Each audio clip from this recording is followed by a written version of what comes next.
Today's episode of The Walk Show is brought to you in part by Rock Sparrow. Rock Sparrow brings artists and brands to life through quality merchandise. They help entrepreneurs, artists, and brands with online merch solutions, taking the guesswork out of merchandising your brand by managing your every need, and all with real people. Speaking of real people, I've known the creators of Rock Sparrow for years, and I can tell you firsthand, these people genuinely care about what they do for their clients and their community. There's even a store there set up for The Walk Show.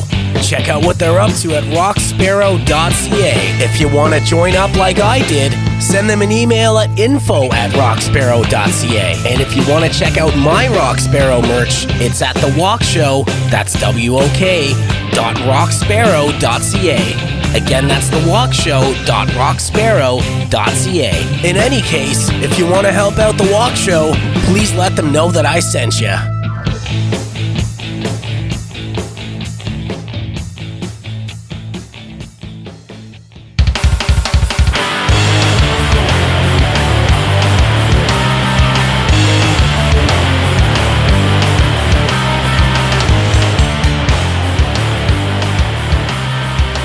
Howdy, folks.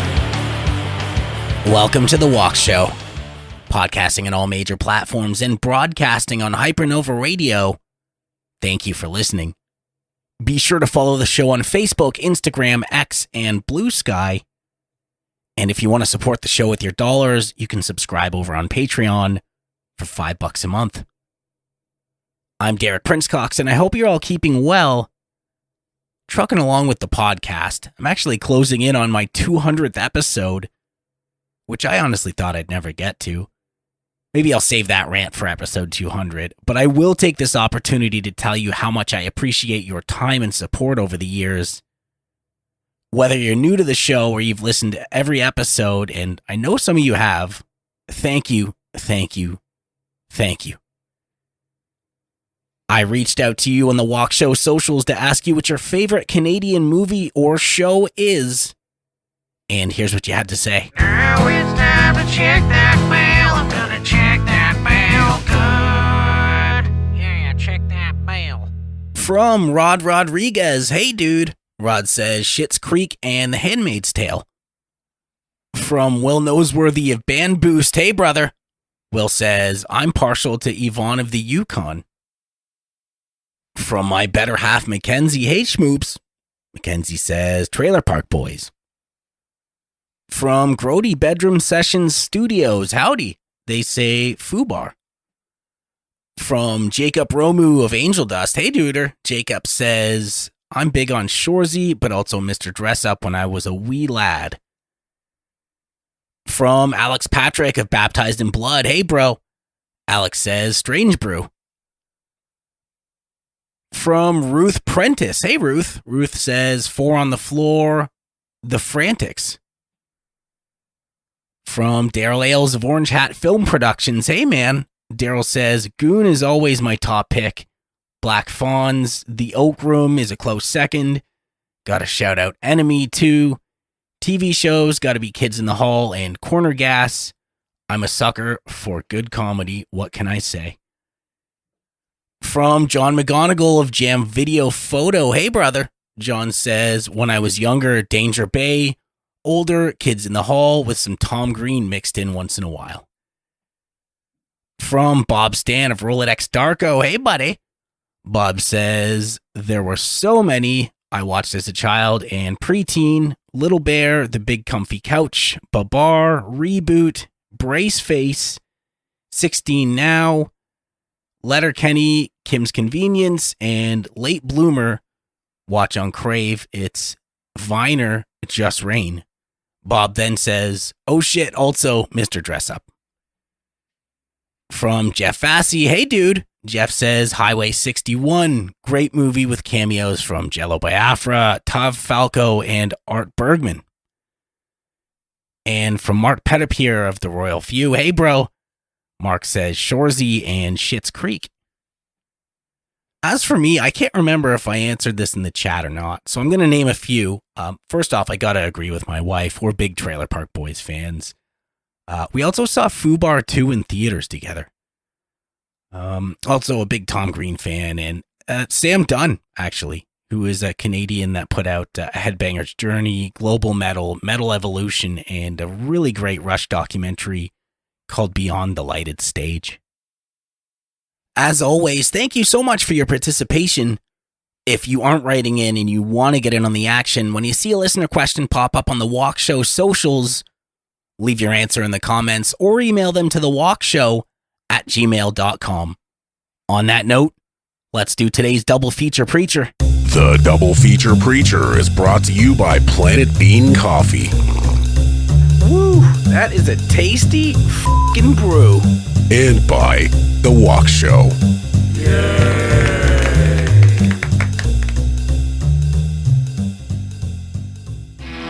Today's music feature is The Ineffectuals by The Fods. This is a very interesting group. The Fods are more of a music collective than a band with static members. They have collaborators from all over the world. The Ineffectuals features vocals from Joe Boo of American band Rain of Fire. Joe brings a classic rock vibe or even a new wave of British heavy metal vibe to a track that feels more like an indie rock track to me. A very cool mix. You can support The Fods by checking out thefods.bandcamp.com and be sure to give them a follow on the socials.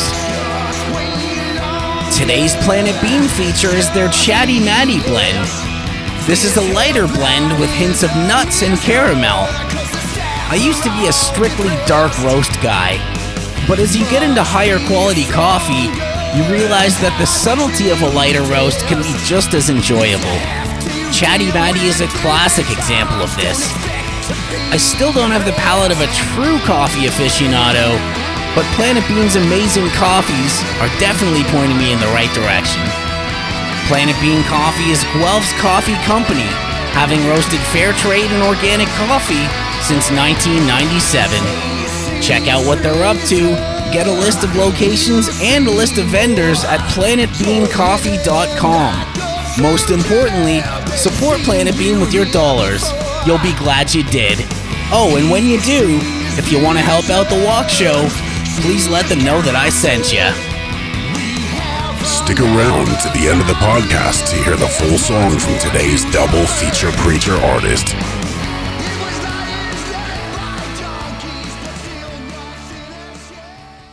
For this episode, I had a conversation with Gina Kennedy and Devon Lougheed of Altered by Mom. This band is fantastic, and it was great to get to know these two. Really talented, really accomplished people, and as it turns out, they're really fun to talk to as well. We had a great chat, and I hope you dig it. So let's get into it.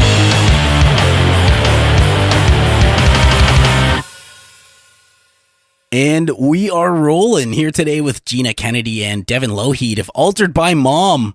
Thanks so much for making time for the show today. Yeah, thanks for having us. We're so stoked. My pleasure. I feel like it's kind of been a long time in the making, but I can't tell anymore. The show went weekly, and it's like some people I feel like I've talked to for months and months. Although I guess we were going to do this a while ago, and I totally ghosted you guys, right? I don't want to throw anybody under the bus. You know, everybody's busy. It's all good, man. You got to fall on the sword when you got to fall on the sword. And, yeah. I mean, I think we did it back to you anyway, so there you go. Yeah, that's true.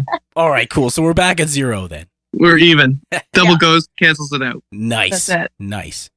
How you guys doing? Go ahead, G.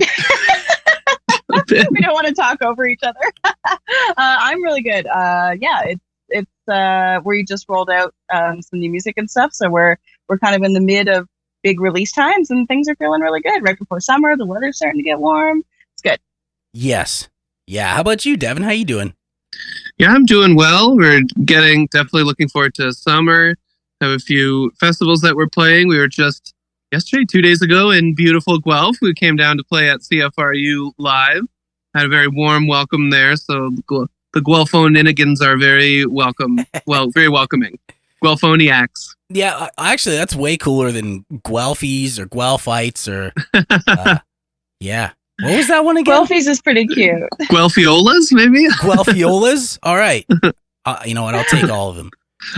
You know, us Guelfies, we just like being in the conversation. So you can pretty much call us anything and, you know, we're stoked.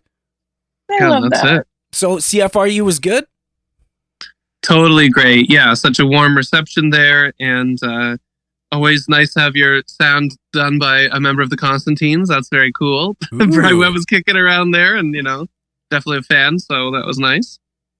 Yeah, they're so nice there. Played some songs, had some chats. It was great. That's awesome. And was it in like the green room sort of thing with all the LPs on the wall? That's we spot. were perusing. Yeah, there's so many. I know. Did you see the CD room? Like it just goes and goes. Yeah, a lot of people have released music. That's what I've discovered in the history of time. So yeah, I mean, better there than in the bargain bin. Have you ever had one of your CDs at like a beat goes on in the bargain bin? I haven't, not yet. But you know what? I can only hope to someday. I guess there's two ways you can look at it. It's sort of a bummer, but then it's like, well, I guess somebody did buy this at one point in time. So yeah, cool. Yeah. And they liked it enough to pass it on instead of throwing it out completely. So that's right. Yeah, they're not getting rid of it for like $3. They're passing it on. That's what's I'm a bin half full kind of girl. A record store bin half full. Nice. Oh, that's awesome.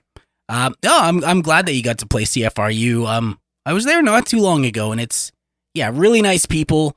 Everybody knows what they're doing, and it's I kind of liked it because we got interviewed, and that never happens. I'm always on the other side of the table, so it was nice to have somebody ask me questions and kind of fend for myself. But I found it super tight in there, eh? Like, did your drummer have a hard time setting up?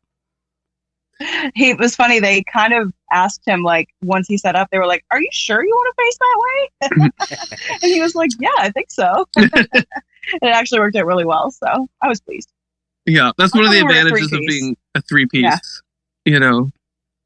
We try and do big sound with small people. Well, it's definitely a big sound. What about your drummer's setup? Because I know for me, like, I think I was playing a 5-piece at the time, and I'm kind of a husky dude too, so like, putting me in the corner is never cool, and it's just always the case. But what's your drummer playing?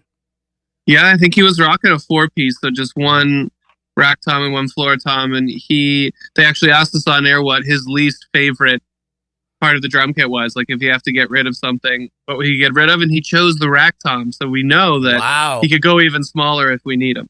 Damn, that's crazy. I think I want to say I saw Chris Penny or one of the Dillinger drummers go 3-piece once. Yeah, just like so intense. Yeah. I like this the guy from Deerhoof that has like kick, snare, hi-hat, and like huge ride cymbal, and that's it. That's totally it. Awesome. And they're like 4 feet away because he's so tall. Yeah. There's something about playing more when you have less. Like, I don't know what it is, but I find like if I have even a 4-piece, because I was usually like a 5 or even a 6-piece guy, and then it just got cumbersome, especially like you just couldn't do it for fly-ins and so I fell in line and I went with the 4-piece. But I find I'm busier with fewer drums. I don't know. Like, do you find that with your drummer? Whatever he plays generally sounds pretty awesome. So he's pretty amazing. We've been trying to cook up like a notable. We want him to have like a kit quirk for this project. So like if I think of a band like Battles, where the guy has that really high crash cymbal. So I pitched to him, although I don't know if he liked it. I was like, what about like a completely vertical cymbal to the side? So just like instead of like hanging horizontally, it's just like perfectly 90 degrees and like kind of like a small gong. Yeah. I don't know. I just think I want people to see it and be like, what the hell is that? What's with this band? It'll be fun. I love it. And it's funny because as soon as you said that, my mind went right to Battles. It's John like a Stainer, notable, man. He's got that crazy high cymbal. He never had that in Helmet, so it's just a Battles thing, I think. Yeah. Anyway, sorry for all the drum talk, but hey, I'm a drummer, by the way. We'll take it. Yeah. Before we go any further, I just got to say, wrestling music video. Awesome. What gave you the idea to do a wrestling themed music video for OK? So we met our friend Danny Proctor, who's the director of the video. We met him at a wrestling match, if you can imagine, quite a few years ago. Yeah, him and Trevor, who also worked on the vid. We met at the same Trevor time. as well. Yeah, And so we were kind of just brainstorming with them, and we were talking about, possibly doing something wrestling related someday. And then we just kind of got the ball rolling on it. And Danny and Trevor's friends, Shiloh and Kyle, are the lead characters in our music video. And they awesome were down wrestlers. they were down to show us the ropes, because we came in totally blind, like having known nothing. So we did spend like a long time that day learning the moves before we did the takes. And I'm super proud of it. I think it turned out really well, and I'm really glad that people are eating it up. So yeah. And if you haven't seen it yet, the basic premise of the video is we are a band that tries to set up in a wrestling ring just to jam out, as you do, but some wrestlers don't want us there, so they basically kick our asses for a while. And then Gina finds some wrestle brand wrestle juice under the stage, which gives us powers, and then we beat up the wrestlers. So we learned how to take some bumps, which has a very different meaning in wrestling than it does in the music industry, taking bumps. So we were taking bumps all day that day, wrestling bumps. And so we learned how to take bumps, and we learned how to do some moves. But That's awesome. So you actually got something out of it, as opposed to, just the music video. You learned something about wrestling, and, maybe you could kick some ass if you needed to. Yeah. Oh yeah, we can take on any other bands. Yeah. Bring it on. Whole new meaning to the term battle sets, eh? Yeah, it's official challenge. That would be awesome. Oh man. Actually, damn, I think we're onto something here. Did you ever do battle sets? I feel like that was a thing back in the day. Where you'd go kind of song for song. Like I used to do them occasionally at those YMCA shows, like back in the early aughts, and I'm old, by the way, but like the YMCA shows where you'd have like a kit on either side of the gym, and then you'd kind of go song for song. I never see it anymore, but it was just so much fun back in the day. That does sound sweet. If you did that and incorporated just wrestling, that would be sweet. Might be onto something there. Yeah.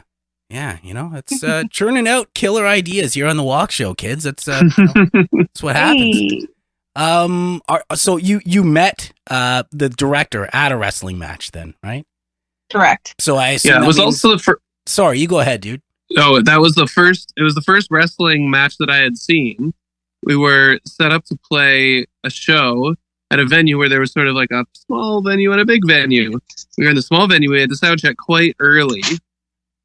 We didn't know why, but then we found out at the venue it was because the wrestling match was live during the time that we would usually sound check. And they're like, oh, you can check it out.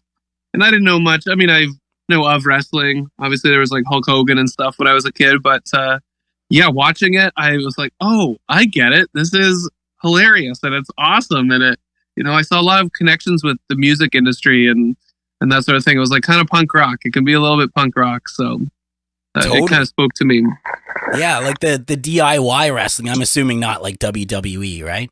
I mean, just like with music, there's like punk rock shows happening in Barrie, like Barrie wrestling. They wrestle out of a church basement, just like neon track lighting. There's still a cross hanging in the background, but they bring the families out.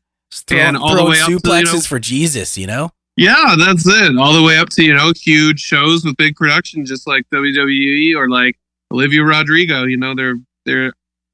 I saw so many parallels. Yeah.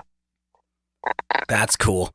Yeah, I was just kind of wondering, because I mean, well, two, I guess, sort of wrestling segues. First of all, I didn't mean to wear this shirt, but this is from Oscoda Rock Fest, which I played with Apricity last year, and they had amateur wrestlers on scene. And the whole day, like, it was pretty chilly, and they're out there in their, their underoos, and they're skivvies. Yeah, they were just I don't know. I don't know. It was a little odd, because like I wasn't there to see wrestling, or maybe if I was going to see wrestling, I'd be like, all right, gonna see some half naked, almost naked dudes, and just walking around in tighty whities. But I wasn't ready for that. I was just going to play some drums, so it threw me for a bit of a loop. But they were really cool dudes, and I totally know what you mean about like the punk rock sort of DIY spirit of it all. Mm-hmm. Yeah, like they sell merch, they are on the road, you know what I mean? Like they have shorter sets, like depending on like what rung you are in the show, there's openers, there's closers, like it's like there's so many parallels with it. And like, we just had the best time the whole day. Like, we were all just high on life when we were filming the music video. We did it for 16 hours. Yeah, we did it all in one day. And it was at Kyle and Shiloh's practice ring. So it's a real ring that was in there. And it was just, I think it looked so cool. I think, they delivered so much that day. And, they, in between takes, like, Trevor was showing everyone how to like do certain moves, and we just had a ball like the whole day. Like, morale was so high all day. It was so much fun. I would do it again in a heartbeat. Yeah, it's so fun wrestling somebody who knows how to wrestle, because like Kyle or Shiloh, they'd be like, okay, I'm going to come at you with your left arm, hit me here or whatever. And so they'd come and I'd hit them and they're like, whoa. And they do this big flip back. It looks like I just leveled them to the ground. It's like they did all the work. Seriously, we're just dancing. Even when we're beating them up, they're doing the work to make it look like we're beating them up. I did basically nothing, but it looks like I did. Gina took some body slams and some pretty sweet hits. So yeah, I took my first body slam. Yeah. Man. Okay, how much did it hurt? It's got to hurt a little bit, right? I did get a bit of a headache after. Get a migraine right after. But I powered through. Nobody knew. That's awesome. And that's the one thing with wrestling is, everybody's like, well, it's fake. But I'm like, well, but it's not like all fake. I mean, they are getting slammed into tables and, it's not like that stuff isn't happening. Like, yeah. And they're putting on a show. Like, the showmanship is so great. There's always a storyline. Mm-hmm. We're actually playing a festival this summer that's going to have some wrestling incorporated into it as well. So that's going to be so fun. We have the Alter by Mom belt as like that we used for the music video. So we're going to take that with us. And I don't know, maybe we'll give it away or something. Oh, you should totally get into the ring. We should challenge one of them. Maybe during our set, we can work something out and have them come up and do a little wrestling while we play. Oh, that would be fun. Brilliant. Or just like a good idea. One of you comes out as the ref, like the corrupt ref that throws the match.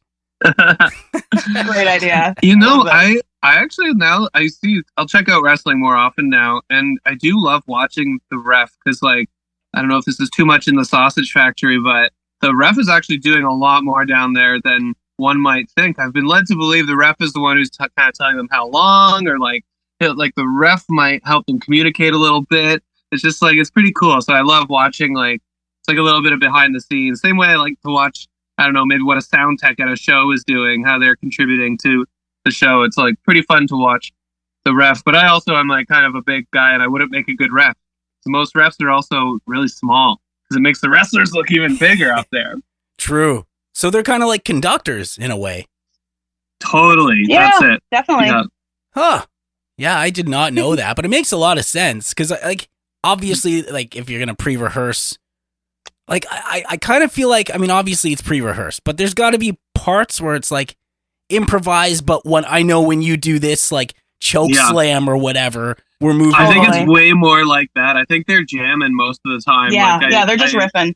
They'll have major plot points or they'll have moments. And I think otherwise it's like, just like music when you have two people, non-musicians, they'll watch musicians jam and they're just like, how did you do that? How did you all play something together without doing it? You're like, well, there's like a common history and of music. We know some stuff. And, that I think that's what they're doing too. I just can't understand it when I see them like, how do I prompt you that I'm going to do a stunner? Like, without saying it, but we do it in music all the time. So yeah, that's true. Eh? Like, there's a lot of gigs where I don't know about you, but for me, like, I won't even know the band until I get to the gig. So it's mostly cover stuff, right? So, you do your homework, and that's part of it.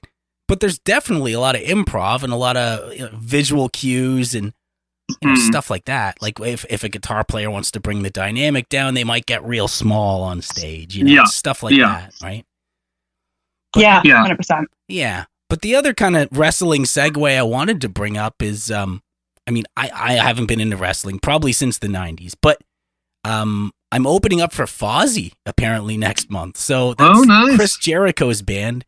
And that's sweet. I'm kind of excited about it. I mean, I don't know. Like, it's been a long time since I've been a wrestling fan, but that dude's like a, bona fide. He's legendary. Yeah. I mean, he was in the group, right? So yeah. Yeah. That is the test of time. Yeah, exactly. Were you in MacGruber or were you not? And if you weren't, then you ain't shit. So like Hulk Hogan, sorry, dude. It's not my fault. You weren't in MacGruber, right? Like, what can I say? So I'm going to ask you the question that a lot of musicians don't love, but I have to ask it anyway. And for anyone out there in listener land that hasn't heard you, how would you describe your sound? It's what do we used to say? We used to say like that a couple bands had a baby and then that baby stole your cigarettes. Yeah. Which I really like. But we like to say it's chaos with a party vibe now. Yeah, it's like happy alternative. I think we play like it's fun music with great hooks, lots of guitars. It doesn't take itself too seriously, but it's also well executed. So I don't know, rock and roll, baby. Yeah, I think that's a great. You'll laugh, you'll cry, you'll hurl. Nice, sick Wayne's World reference. I love it. Yes. Awesome. And I do have to say, okay sounds fantastic, by the way. Thank you. Thank you. Is it going to be a part of an album or an EP? I thought I read something about an album on the way. Yeah, so we are in the midst of releasing our debut full-length record. We're going to have it on vinyl. We just sent the proofs away, so that should be arriving shortly. The record should be out around September, I believe. So we're still kind of working out the details of when we want to release. But yeah, we're just we've got a couple more singles to drop. And we'll keep the new music coming till then. Mm-hmm. That's awesome. And vinyl's exciting. Is that the first vinyl you've put out? As Altered by Mom, yes. We're on a couple other vinyls just as like backing bands and, the projects we've worked with. Devon composes and produces for people. And so we have a couple things that we're on, but this is my first, this is my band. We have a vinyl now album, and I'm over the moon about it. And it's the cover is songs, just a big picture of your face. And it's just my face, yeah. So but it's all messed up. Yeah. Nice. I thought you meant my face for a second. I'm like, how did you get it's just a big picture of your face. Yeah. Surprise. I didn't agree to this. Surprise. We own your face now. Oh, all right, fair enough. I mean, it's a face for radio, so what can I tell you? But nice. Where did you record it? Where'd you record everything? Just this. So we did the beds for this record, so the drums and the bass and stuff at a few places. We did a studio in Toronto called Noble Street. That's quite fancy, and that was really fun. And then for a couple of the tunes, including Okay, we did a day of recording drums and really freaking loud, hellish guitars in this church in Woodstock. So we set up 200 mics all around the room, caught just gigantic drum sounds, and really just unleashed some guitar amps cranked to 11, and it was definitely joyous. So that was a lot of fun to be there making some devil worshipping music in such a holy place. Oh, that's awesome. And because you mentioned all the room mics, I do have to get a little nerdy for a second. How many of them did you end up using in the final mix? How much are you relying on them in the mix and all that good stuff? Yeah, that's a good question. That particular track was mixed by Ryan Worsley, who's in BC. He's worked with other artists like Rouge and who else? I don't remember right offhand, but Big Shark. So he's pretty cool. I think when it comes, I don't know, when I'm producing stuff and we've got sweet room mics, I always try and see what they sound like. If there's samples at play, it's usually on kick and snare, but I think that some of the room mics, it's that's the sound of the kit. Now in the church, all of the room mics that we caught, we didn't use all of them because we over-engineered it a bit on purpose so that we could have choice, but it's we had 3 different sets of overheads and sort of 5 different stations of room mics to see what sounds best. Because it actually wasn't a space set up for recording. It was a space set up for just to get sound transmitting as far as possible so everybody in the congregation can hear. So that may have actually proved to be a bit of a challenge in the mixing to really use them, but I think there's some in there and they sound pretty dang big. So that's cool. And there's always the better to have and not need mentality, right? Exactly. 100%. Yeah. And it was kind of just for the fun of it too, how many mics we set up. It was for the actual sound, but it was also kind of for a lark. We were let's just try it. We have the space. Let's see what happens if we do, because that's how you find, your band's kind of unique sound, right? And if it's something that you want to continue using, then that's a trick that we now have that we can slap onto some other songs and, make the record more unified that way. So yeah, 100%. We have to shout out our engineer for that session was Brent. by remote chapel studio, and he brought a lot of tasty stuff, and we tracked a lot of tasty things. Yeah, he was willing to go down the rabbit hole with us like so many times. So that was really he brought nice. a trailer that sunk. Like he put so much gear in it at first that it sunk the trailer. He broke the axle on his car because of it. Wow. So much gear. Yeah. Nuts.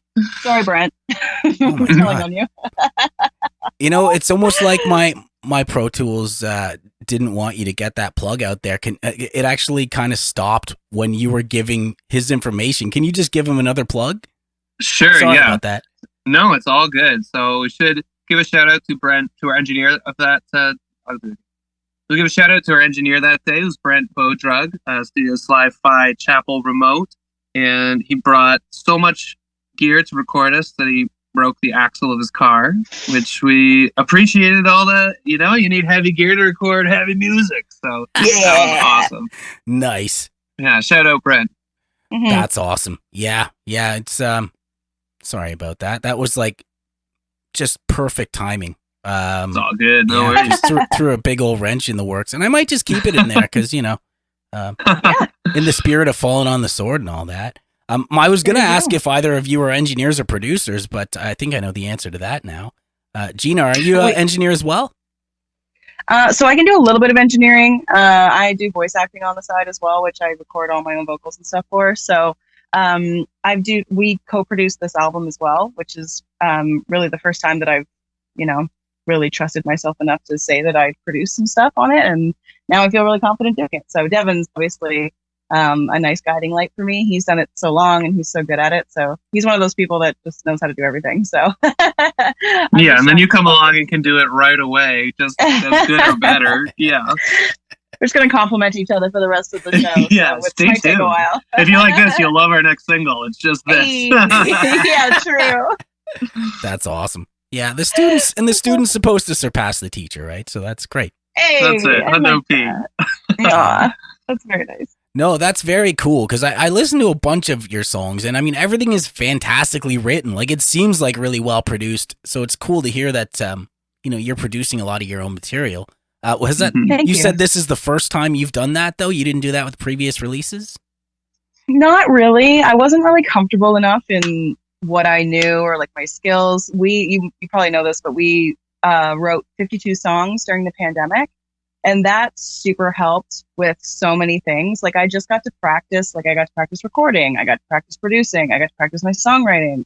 I got to practice like playing around with different instrumentation, and it was during COVID, so like we actually had time to kind of play around. And we didn't know I'm it was lucky. going to be the pandemic when we started. We just wanted to try and do a song a week for a year to see if we could.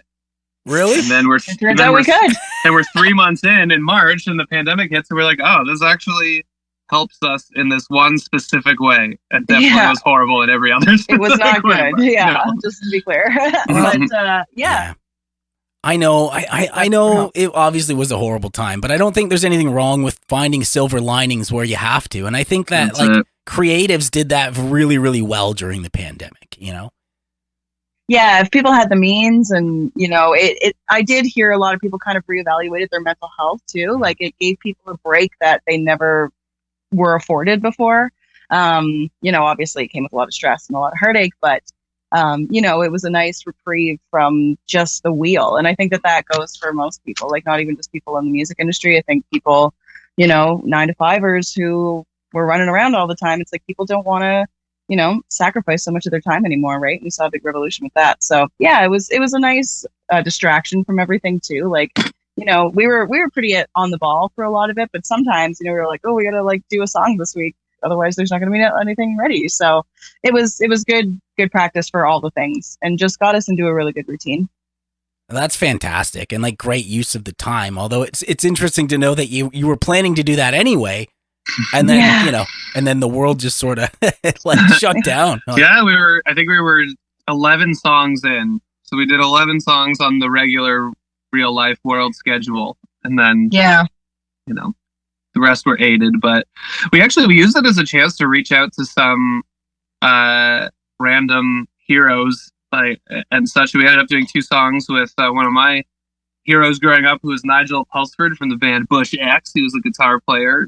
I just basically tracked down his email address, sent a cold email out into the world, and then we knew he was home. So yeah, we knew he was home. And then our first Zoom, it was funny because like all of us turned our screens on, and we're just like who's catfishing who here? He's like, okay, you guys look like from your band page, and we're like, okay, it is actually Nigel, and yeah, but we had a great time. He was very, very kind, very fun. Definitely encouraged me to stop putting so many layers on stuff, which I don't know if I learned my lesson, but yeah, that's kind of scary. I mean, layers are cool. Also, layers you can kind of get away with a little more. I don't know. I'm not a great guitar player, so layers for me are fantastic. Yeah, because if it was just one, like nobody would ever want to listen to my music. But it also just kind of thickens things out sometimes. Like, and I know there are techniques you can use and EQs and whatnot, but sometimes just throwing those layers on just thickens it up in a way that's, I don't know, like maybe more organic. Is that? Oh yeah. I mean, I'm always strategic with layers. I don't like stuff just for the sake of stuff, but sometimes, I don't know, sometimes to make something huge, you need a lot of elements in just the right place. And sometimes to make something huge, you need just a few of the right elements. And it really depends on the song and the tones and all that. But I like to explore both, I guess. Awesome. Well, I mean, the production's fantastic. The songs are really, really well written. Like it's obvious that you've been around the block with this kind of stuff, which I don't know. I think that's, how do I say this delicately? I think that's sort of what separates, newer, maybe bands with less experience versus bands with more experience is maybe the best way to put it. Where like, totally. The tones might be great. The talent is, I'd say this next generation, like everybody's coming up, like just shredding. So the talent's there, right? But it's just sort of the songwriting is usually the one thing where you can kind of go like, okay, I feel like this is probably a new band, and you're probably kind of right. Send your hate mail to thewalkshow@gmail.com. But I'm just saying. Yeah, that's true. Sometimes I miss with a lot of songwriting experience, definitely, like it is a skill, it is a muscle that you can develop, you can fine tune. It is an art that you can study and really get into. And there's still something about like when a new songwriter does something that hits because they don't know the rules or they don't care about the rules or whatever. Like sometimes I wish I could get like the gusto of me at 16 years old back, being like, the song's 13 minutes, it has 6 changes, nothing ever repeats, and it's like that way because I'm a genius. And now I'm just like, well, everything is 2 minutes long because I trimmed all the fat and there's nothing like it's a fully formed idea. I don't know. I miss the gall of young or of fresh songwriting. How about that? Yeah, I know what you mean, but you know what? I bet you if you wrote and record that song tomorrow, you'd hate it. I don't know. I was a genius then. That's the thing. I've lost my touch as I've gone along, but luckily I've got Gina now, and she is fully in genius mode. So, well, I'm very happy to be talking to a couple Merlins. That's fantastic. Self-proclaimed Moylans. Well, if you wouldn't say it, then how would people know, right? Exactly. Right. What I should do is take the quick commercial break, show some love to the sponsors, but we will be right back right after this. Today's episode of The Walk Show is brought to you in part by Jam Spots. Established in 1989, that's over 30 years, Jam Spots has provided safe and accessible spaces for musicians to create and collaborate. They have hourly, weekly, and monthly rentals to suit your needs. And here's the thing, these rooms rent out at artist-friendly rates. Cause let's face it, we can't all be John Bon Jovi. The best part about Jam Spots is its rich history in the Guelph music scene. It truly is a big part of the local scene and even has a music community within itself. And I should know, almost every band I've ever been a part of has had a room with Jam Spots. That's a ton of rehearsals, photo shoots, and even a music video we shot there with A Rise and Ruin. If you're looking for a space within our music community, check out jamspots.com.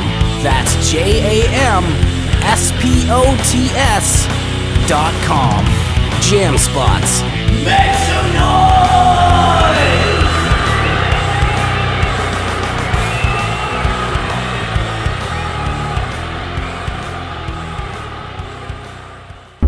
Hey, business owners, wouldn't it be cool if I was taking this time to talk about your product or service? I've enjoyed building relationships with some very cool companies since I started this thing, and I am looking to expand the Walk Show family. I work with some great sponsors, and I've sponsored events through the podcast, so I do understand how valuable time and resources can be. If you have any interest or questions about working with the show, hit me up at thewalkshow@gmail.com. Again, that's thewalkshow, W-O-K, at gmail.com. I hope you're enjoying the podcast. Thank you so much for listening.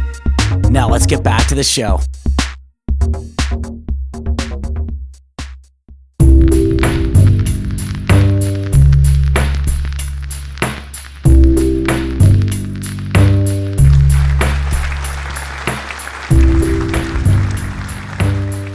And we are back. And yeah, before the break, Gina, you mentioned you got into voice acting. How did you get into that? I too used to have a radio show. Okay. So I did radio for a few years. I used to have my own show on Sirius XM. And then I bounced around to a couple stations. I worked at Shelm for a while, and then I worked in Halifax. So it's kind of a natural progression for a lot of radio hosts to find their way to voice acting.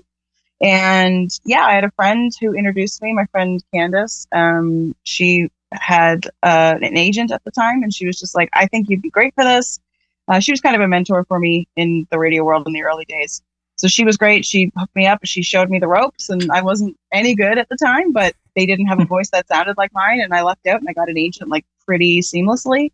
And ever since then, I've been with them for almost 10 years now, and it's just grown every year, and it's really fun. And it's a nice compliment to the music world because they know that I'm a musician. So I often get some singing gigs out of it. And I've been asked to songwrite for TV shows like My Little Pony and things like that. So that have kind of, it's like the two worlds kind of meeting in the middle. And then Devon and I, like Devon's, helped me engineer some sessions when we couldn't find a studio, and it's been really nice. It's honestly, it's quite a great compliment to my music life, which has been lovely.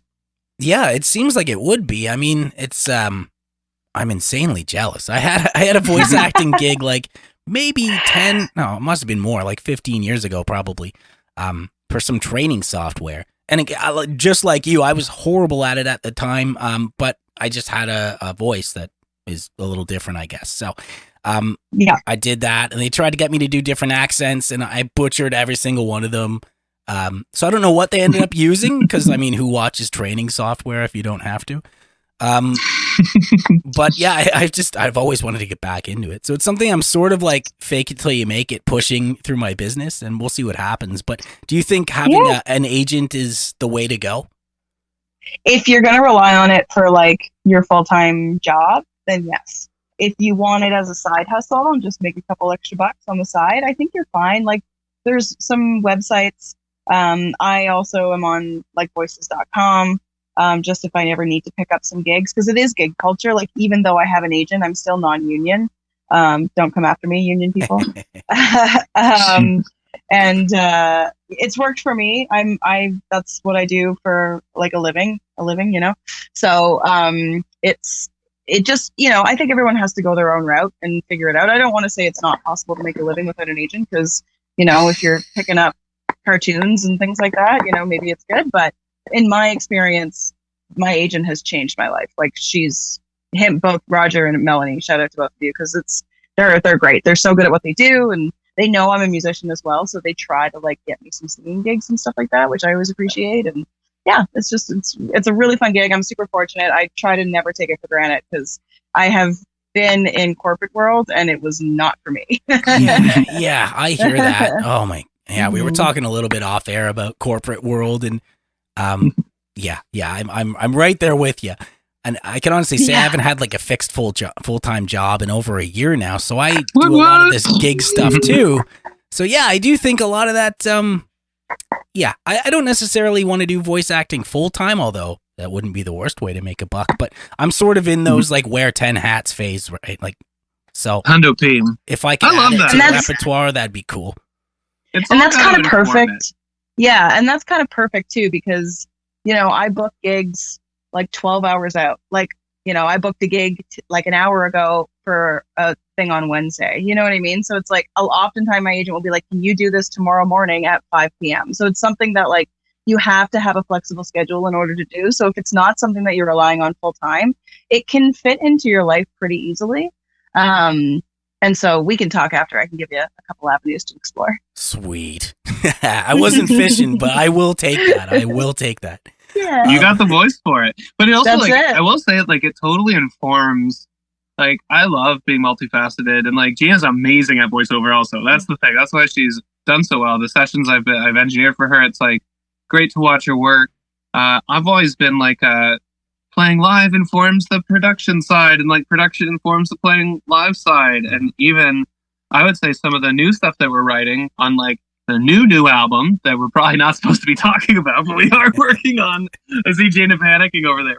But I see, like, the album that's coming out after, I find, like, we're starting to play sometimes with a bit of the voiceover stuff in this, like, Kim Gordon or Sabrina Carpenter, like, talk piece sections or whatever. It's, like, just a really nice palette to have that not everybody can do. It's like, voiceover seems easy. Everyone can talk, but it's actually so hard. I couldn't do it with this voice and this attitude. So, you know, it's a cool color to have in the palette. I'll put it that way.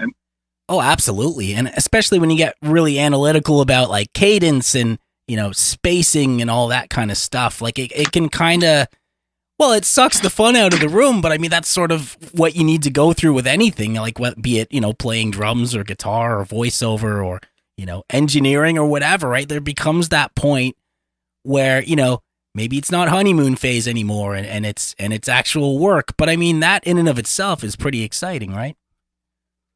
Yeah. I mean, it's, you know, I get to, it's funny in our house because I'm in my studio right now and I've been telling that Devon has one as well. We were lucky enough to have 2 studios. Yeah, there you go. So at any time, Devon will be, you know, creating some weird funky thing, and then I'll be back here doing like crazy voices. And you know, our household is very creative, and you know, we're doing lots of silly things all the time for our businesses, and it's been a real pleasure. You know, we always kind of laugh. You know, we're not millionaires, but like we're doing it.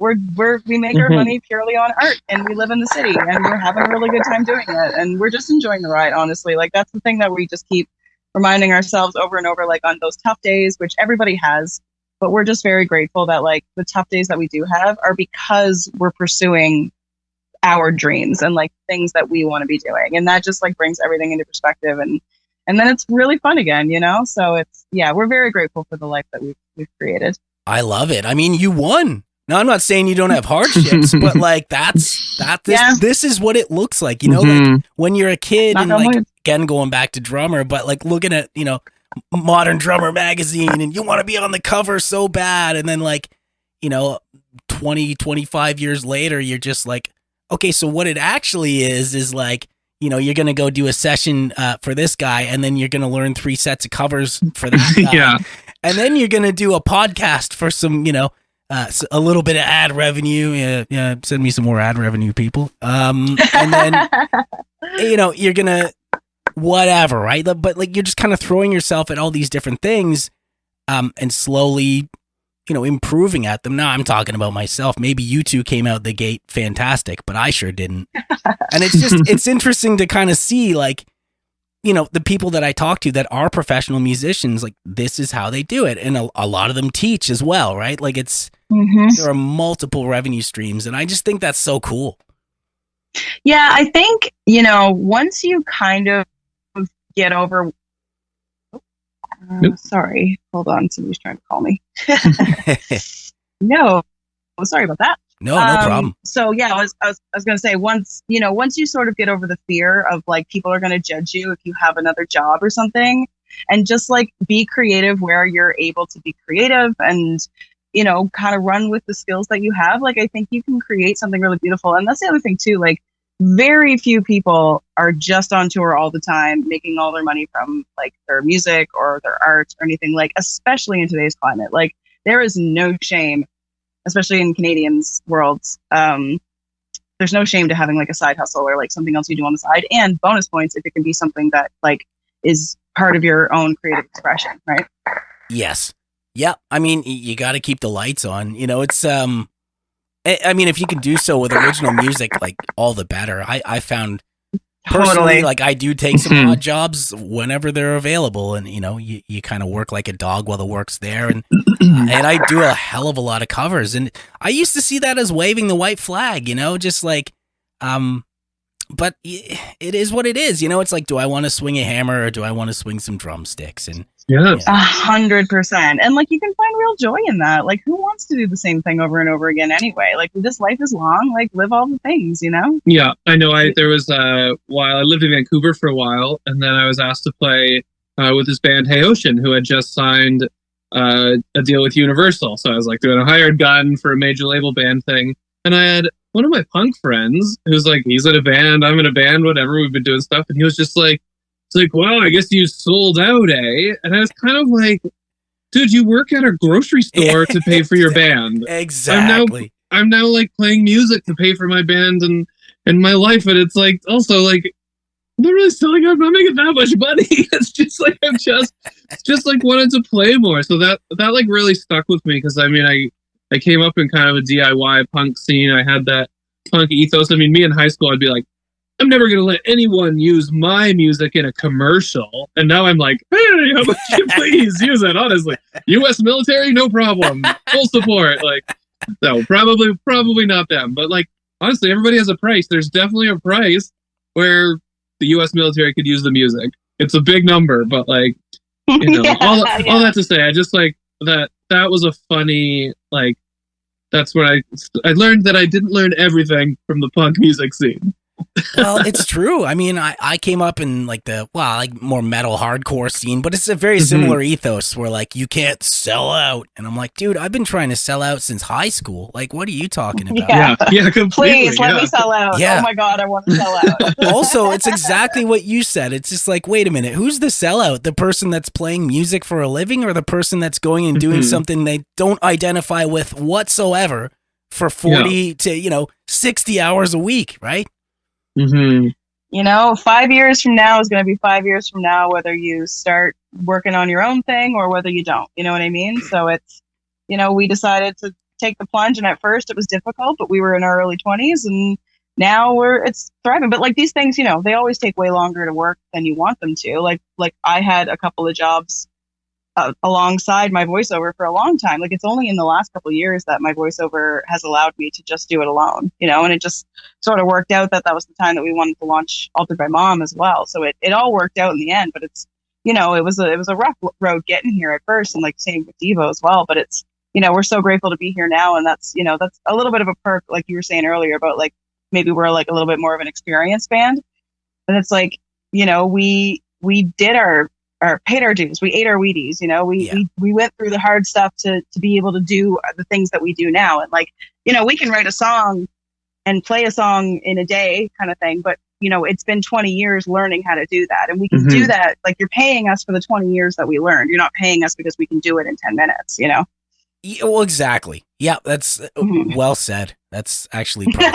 Yeah, that was like the training level. It was like the training level for this life or something. I don't know. Totally. Is this just like what doesn't kill you makes you stronger?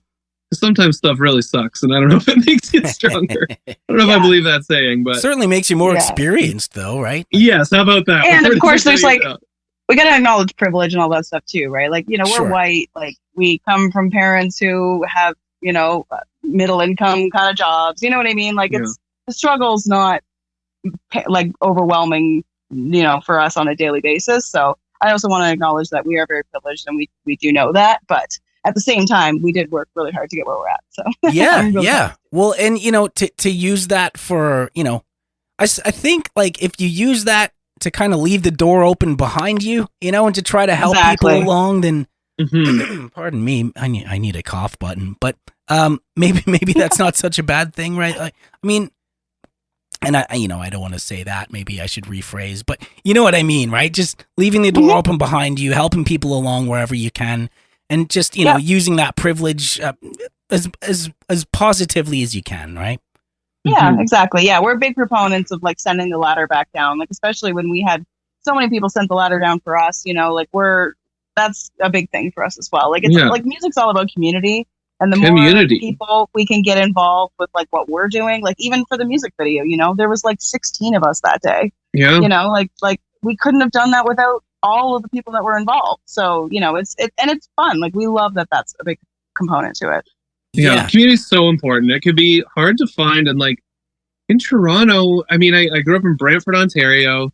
Shout out Forward Plant and Scene, and just like saw these bands and and all the other various. I thought the Vancouver music scene was like very cool. Toronto has so many scenes, but they are quite insular. They don't super interact. Even like the alternative scene and the rock scene don't necessarily overlap. And it's like, dang, they're so similar. Like we can do stuff together. We can learn stuff.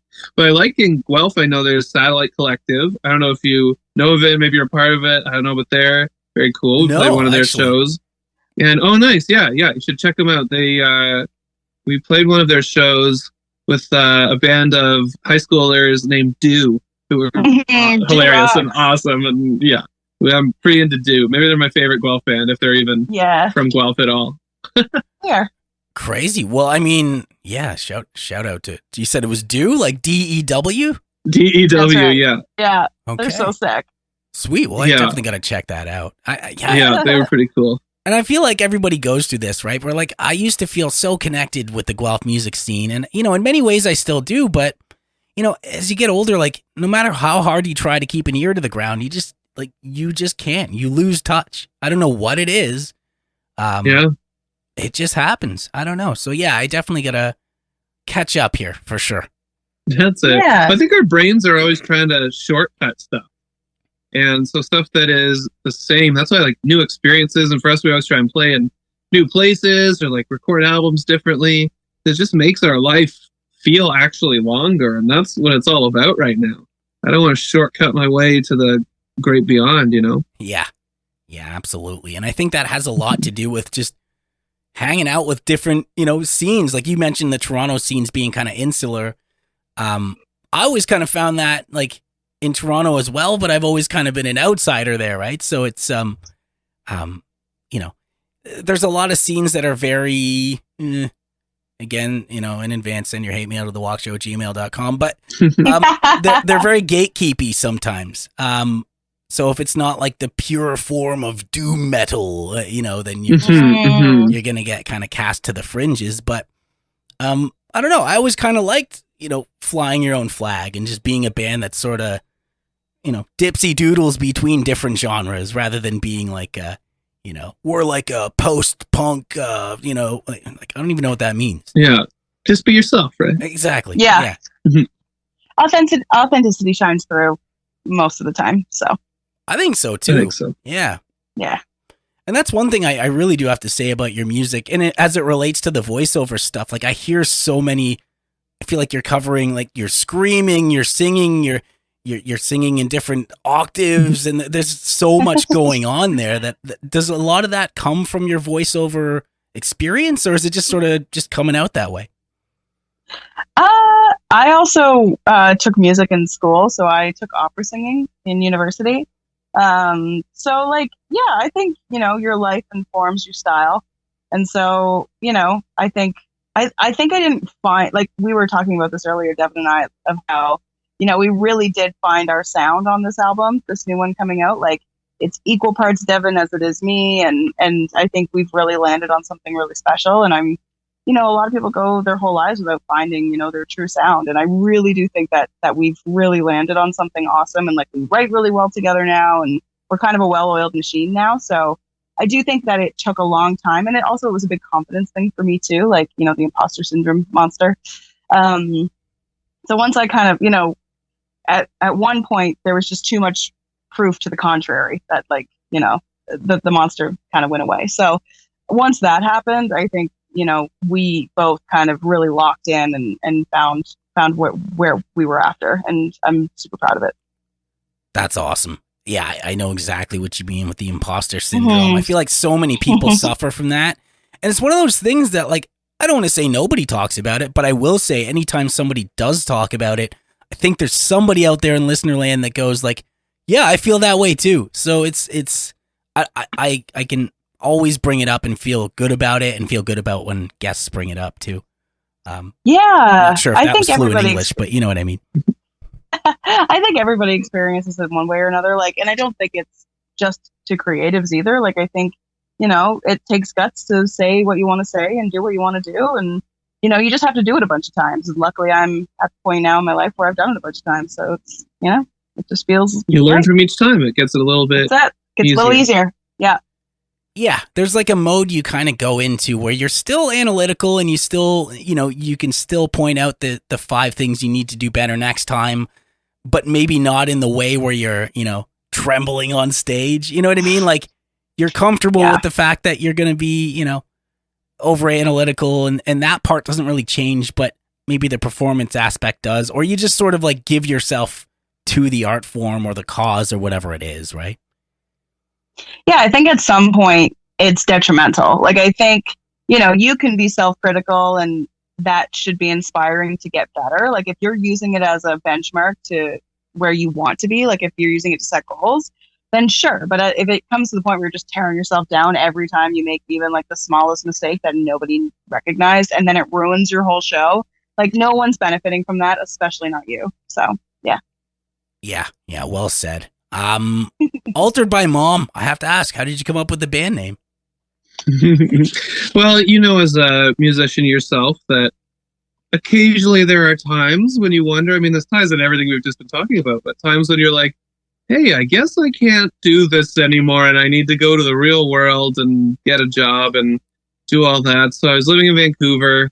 The band I was in had broken up but wasn't telling anyone in case any sweet show offers came, but I knew that it was kind of a dead end.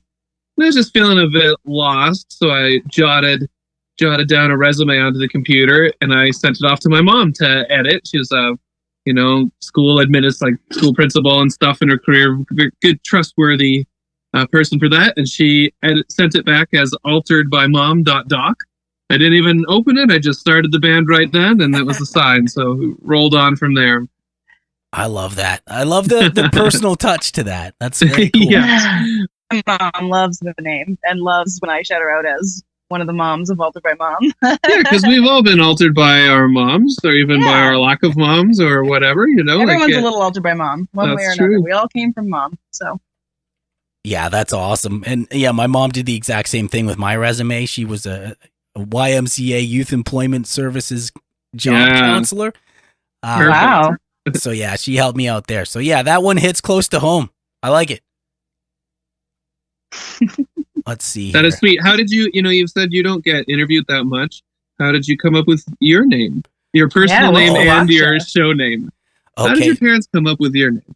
It was, I don't even want to know. I can tell you for the walk show, it's just because I'm lazy. And as for walk, it was just my high school nickname. So my friends called me D-Walk because my name's Derek, and they were trying to call me an Ewok because I could grow kind of a beard, and I started getting like chest hair at a really young age. It was pretty embarrassing. So it was my friends trying to make fun of me, and because we were all skeezy stoners, 2 syllables was way too many, so D-Walk turned into Walk.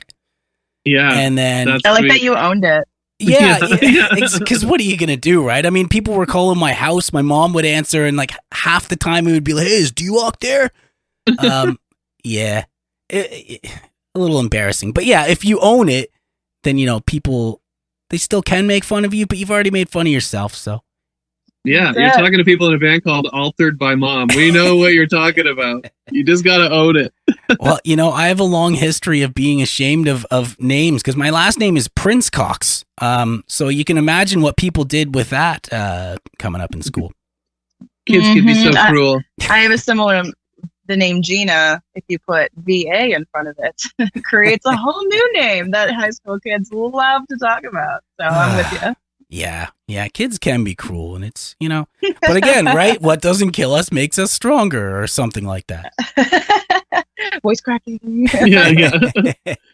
Pause for tears, cry break, then. And we're back, and we weren't crying at all. Are there any bands or artists that one of you loves and the other can't stand? Wow. It's not that I can't stand it. It's that, okay, so Devon loves Sleep Token. Yeah. And so he has a certain amount of sleep tokens in the day that he's Sleep allowed to token and sleep tokens. token. Yeah. Yeah. I That's did awesome. get a bit obsessed. I mean, I got a bit obsessed with their newest album, Take Me Back to Eden, in a way that I hadn't really gotten obsessed with an album in a while, and got kind of fascinated a bit by that band and their lore and stuff. But so that was one. And as for Gina, I mean, sometimes Gina will put on, when she's doing stuff, she'll put on chill beats and things, and if she's not careful, it auto plays, and I'll like come home and she'll go out, and I'll come home and the house is just playing pan flute music. This happened one time. Which is like totally okay. Time. I'm not gonna hate on pan flute music, but it was surprising to come home and hear, Peruvian let folk Amazon music. Music autoplay one time, and then you get ridiculed your whole life. Yeah. So now Gina, Right she stands the pan flute a little bit. Everyone's gonna think I love pan flute. Yeah. But I moved on from Sleep Token, and then I became obsessed with this Catriel and Paco Amorosa. Do you know these guys? I feel like I've talked about them borderline too much for Gina, but they're two pop stars from Argentina, but they did a Tiny Desk, and it was amazing. It was just, seriously, they kind of blew up off it, and then they recorded a short film as a response to all their success that they had off of the Tiny Desk, where they're making fun of themselves even more, and they just, like, the sense of humor is amazing, the band is awesome, and yeah, and I am at risk, like, I think Gina enjoys that, but it's like, when I get onto something, I can overplay it, for sure, even for myself. Yeah. Oh, I'm notorious for doing that too. I pretty much live my life around the house with headphones on. So, I'm not bugging anyone, because I will listen to the same album over and over and over. Because if it's good, it's good. I don't know. Like, it's good, man. It's fun to get excited about music, Yeah, 100%.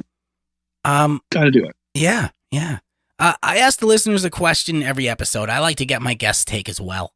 So this listener question is, what is your favorite Canadian movie or show? Or both? Ooh. Okay, I'm going to say, I'm probably going to get the exact name wrong, but the guess is The Hilarious House of Castle Frightenstein. Yes, dude. Is that the name of it? Which I believe was made in Hamilton. It was. So their grimy budget was covered. They didn't have to make it look like a grimy castle. It just was there. But what a weird show. I remember seeing it as a kid, and I was pretty young when it was on, as I didn't get a lot of the jokes. Like, I was like, Wolfman Jack is just the Wolfman. I didn't know there was a popular radio DJ named Wolfman that they were parodying. But I loved the show where it would just be like, it's 3 sketches that are kind of for adults, and then this shadow of a Wolfman is going to dance around a psychedelic background for 8 minutes. So what a show. That's my choice. It's a fantastic pick, by the way. I think, The Hilarious House of Frightenstein is how I remember it. That's what it was. Yeah. There's no castle. It was just a house. I wasn't born yet. So. Yeah. What about you, Gina? Mine would be the Raccoons. Nice. Gotta do it. They have the most incredible song. The theme song is like chef's kiss. It's so good.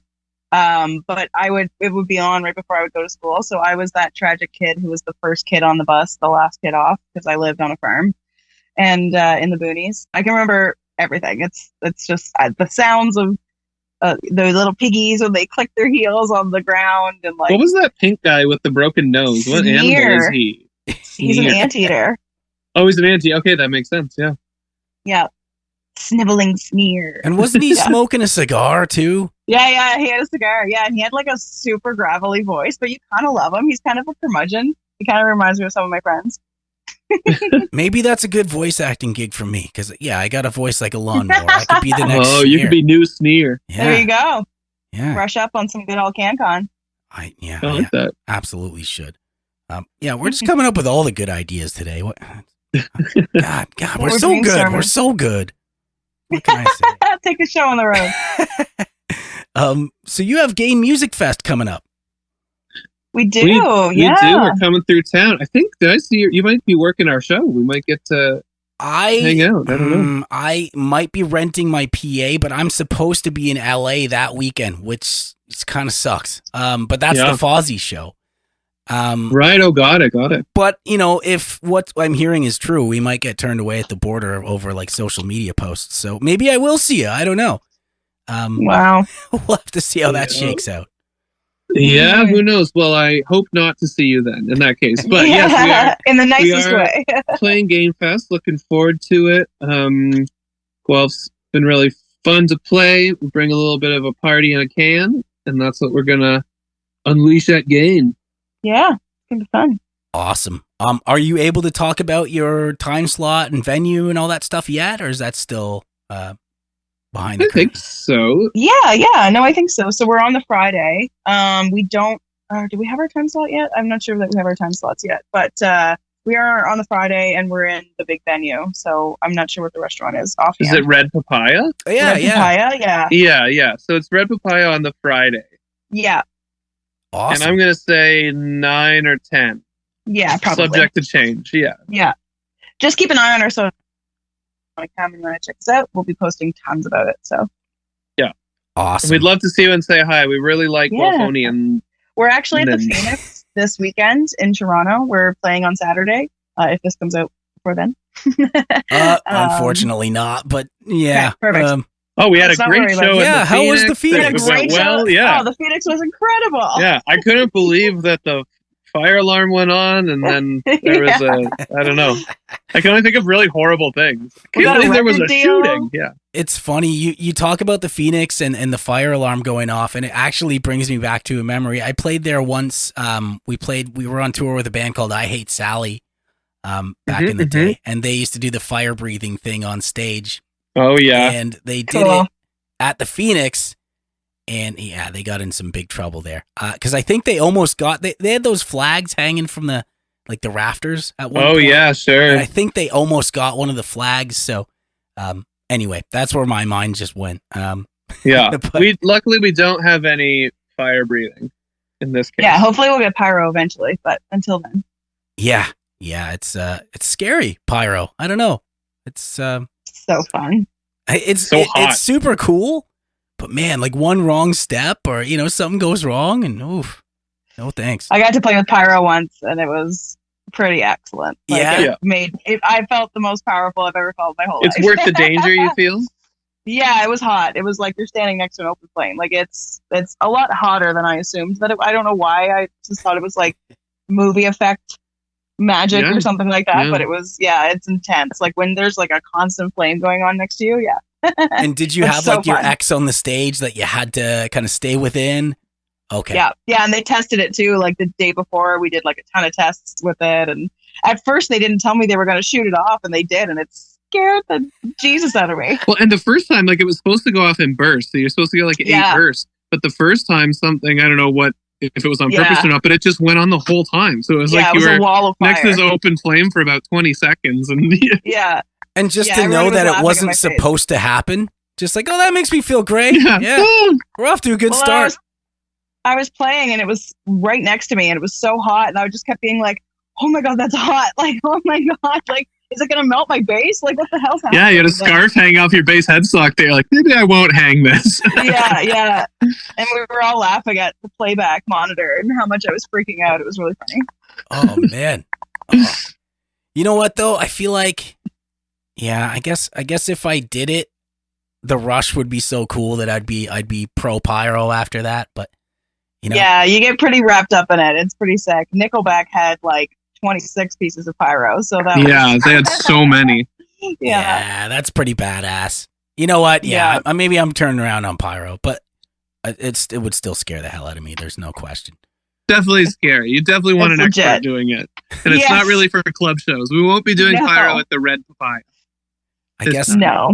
And I guess once you do pyro, there's no going back. Like every show now is just like, well, it was a pretty good set for no pyro. Right? Yeah. I miss the pyro is the thing. Just kind of miss the pyro.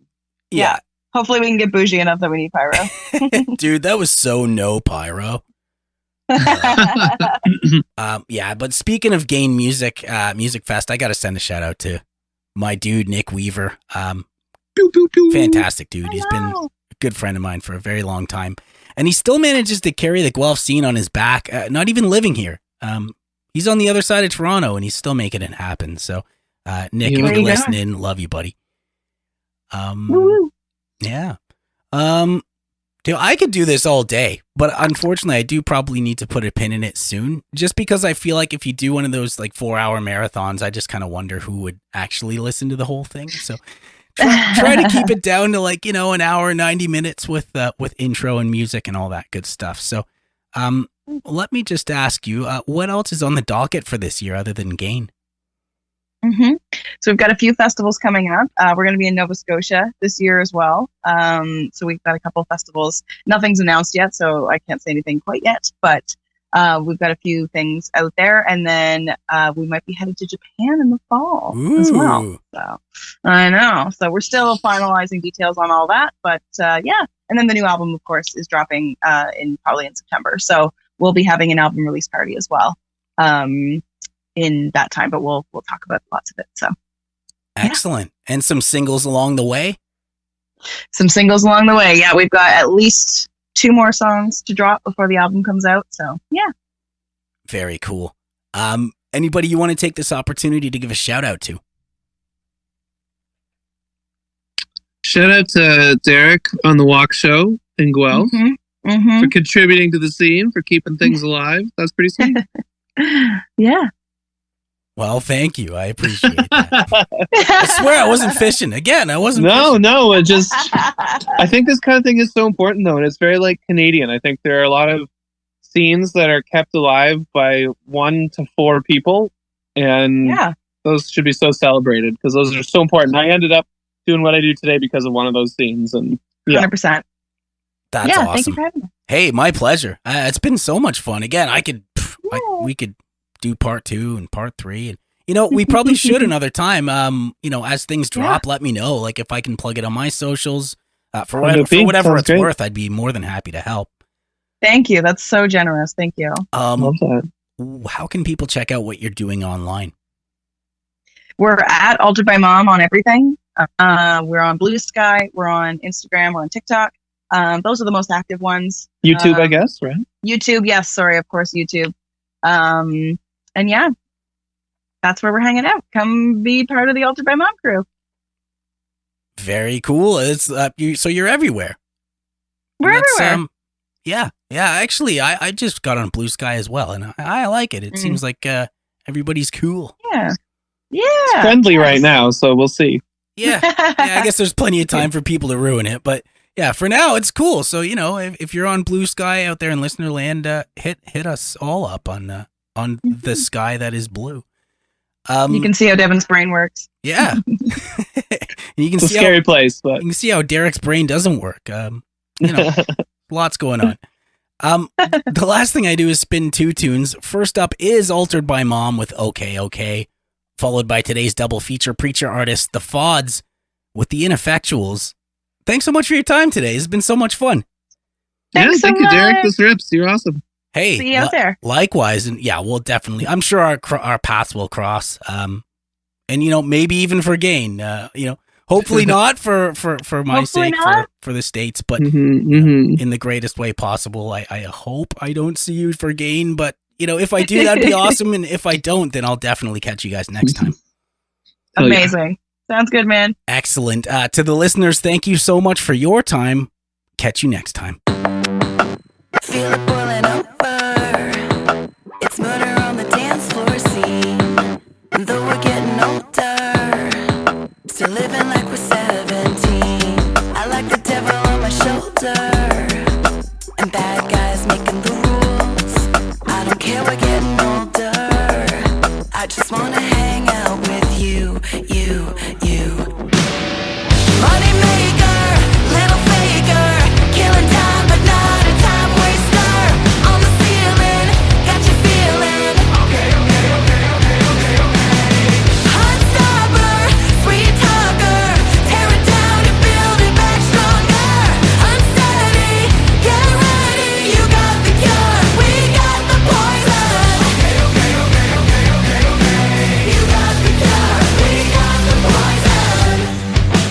Feel it heating up now. house with a party vibe. 2 a.m. is getting desperate, but we're still alive.